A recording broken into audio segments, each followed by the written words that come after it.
अस्सलाम वालेकुम स्टूडेंट्स, आज हम आपको जो एक्सरसाइज है मदर टेरेसा की वो एक्सरसाइज आज हम अपने इस वीडियो में करेंगे। So let's start on our page number 20। This question, consult a dictionary and find the meaning of the following words, also note their transcription. हम इनके जो वर्ड्स मीनिंग है पहले हम उनको फाइंड आउट कर लेते हैं। Our first word is from here like charitable, poverty, sailed, missionaries, humanity, acknowledge, Soviet, decrease and honorary। आपकी आसानी के लिए मैंने इनके वर्ड्स मीनिंग यहाँ पे लिख लिए हैं। Charitable means benevolent, poverty deprivations, sailed a journey by boat, missionaries a person sent on a religious mission, humanity is kindness, you can see humanity is the kindness, KINDNESS, kindness, acknowledged, accept, civil, a citizen of the former Soviet Union, decrease, order, honorary, unofficial, compassion, empathy। हमारा next question जो है, complete the fact file about mother Teresa. हमने जो unit पढ़ा था उसमें जो mother Teresa के बारे में जो फैक्ट फाइल्स हैं उसको हम फिल करेंगे।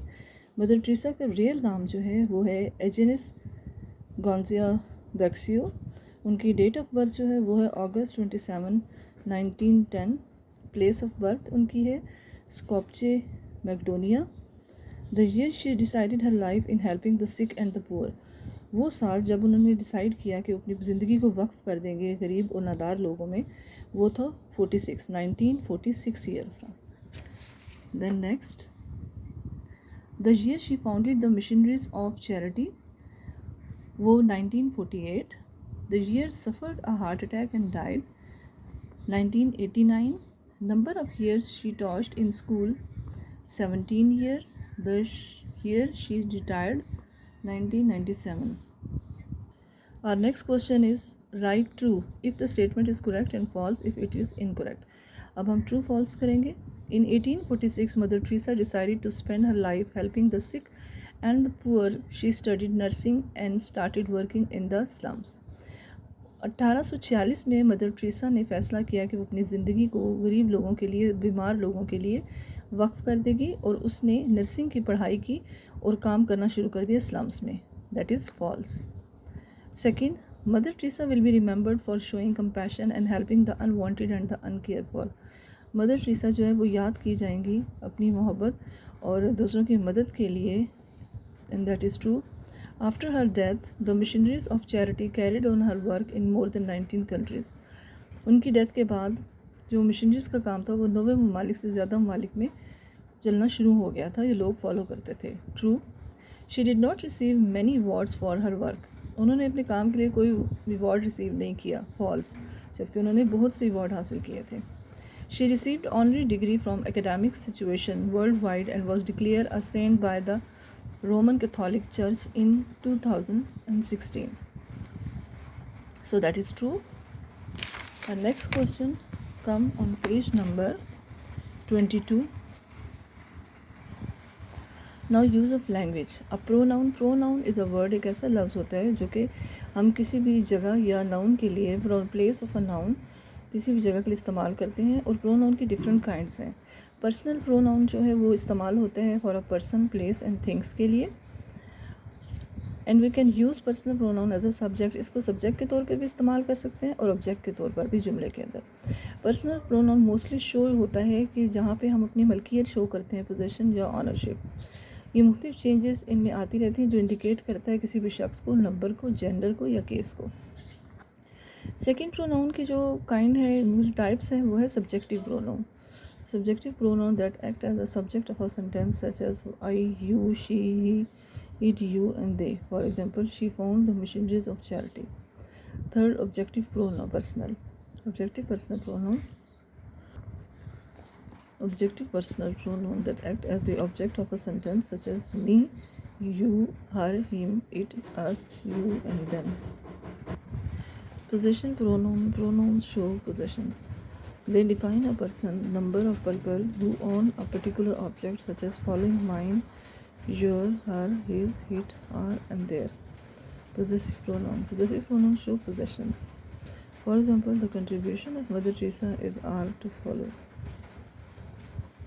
So now, in this paragraph, look up the pronoun and identify them, subjective, objective and possession pronoun. इस पैराग्राफ को देखते हुए इसमें से हमने निकालने हैं कि कौन से ऑब्जेक्टिव प्रोनाउन है, कौन से सब्जेक्टिव है और पोसेसिव है। इसमें मैंने आपके आसानी के लिए फिल कर दिया her objective pronoun, she subjective pronoun, her goat possessive pronoun, she subjective pronoun, her health possessive pronoun. So on our next page, 23 page, we will. Okay, next question is use the following personal pronoun accordingly. Dash was internationally known for dash charitable work. She was internationally known for her charitable work. People admire Mother Teresa kindness. Dash call her the angel of mercy. They call her the angel of mercy.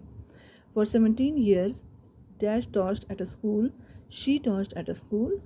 Dash was run by Sister of Loreto. It was run by Sister of Loreto. Mother Teresa led the order for 50 years and Dash opened school for children and centers to treat the blind and disabled. Mother Teresa led the order for 50 years and it opened school for children and centers to treat the blind and disabled. After her death, Dash carried on Dash work in more than 90 countries. It carried on her work. The authorities greatly acknowledged Dash efforts and Dash gave her her effort and they gave her rewards. Circle the correct possession pronoun for each other sentence below. इसमें अब हमने possession pronoun को circle करना है हर sentence के अंदर। Possession pronoun उसे कहते हैं जिसमें हम कोई मलकियत या शो करते हैं कि ये हमारी चीज़ है या अपनी चीज़ है। द अवार्ड इज़ हर या हर्स टू जज। There will come hers. Her work will be remembered as our या ours. The ring has lost its shine. So there will come its. Is this your या yours? There will come is this yours?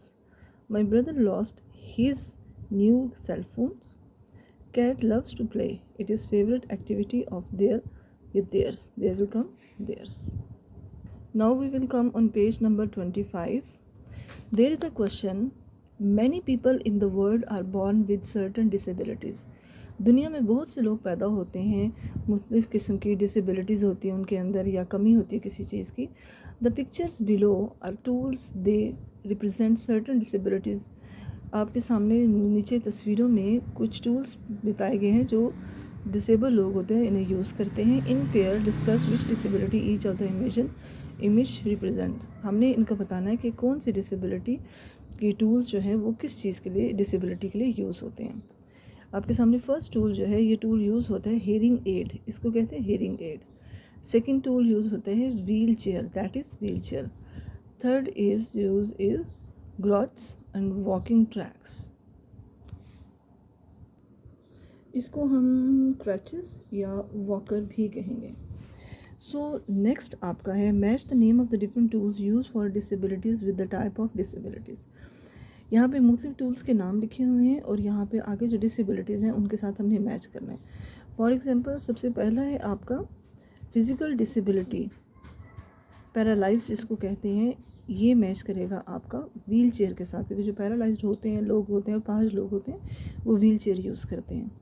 Second है visual impairment. Visual impairment second आपका होगा walking white Keynes. जिनको देखने का मसला होता है, जिनको नज़र नहीं आता है, वो वाइट केन्स जो छड़ी होती है उसको लेके चलते हैं. वाइट केन्स जहाँ पे यहाँ पे वॉकिंग ट्रैक जो है यहाँ पे इस बंदे ने पकड़ा हुआ है. थर्ड है हेयरिंग इम्पेयरमेंट. जिनको सुनने का प्रॉब्लम होता है थर्ड उनको होगा हेयरिंग एड, उन्हें हेयरिंग एड लगाई जाती है. And four is physical disability able to stand. वो लोग जो खड़े नहीं हो सकते हैं उनके लिए जो है वो है क्रंच या वॉकर. उनके लिए ये वॉकर इसको पकड़ के या चलते हैं या इनको वॉकर कहते हैं. So that is the exercise of your unit and I hope you will fulfil all that exercise on your book. अपनी किताब भी जितने भी हमने क्वेश्चंस किए हैं इनको आप फिल कर लें और अगर कोई भी आपको प्रॉब्लम है you can ask me in comments. Thank you.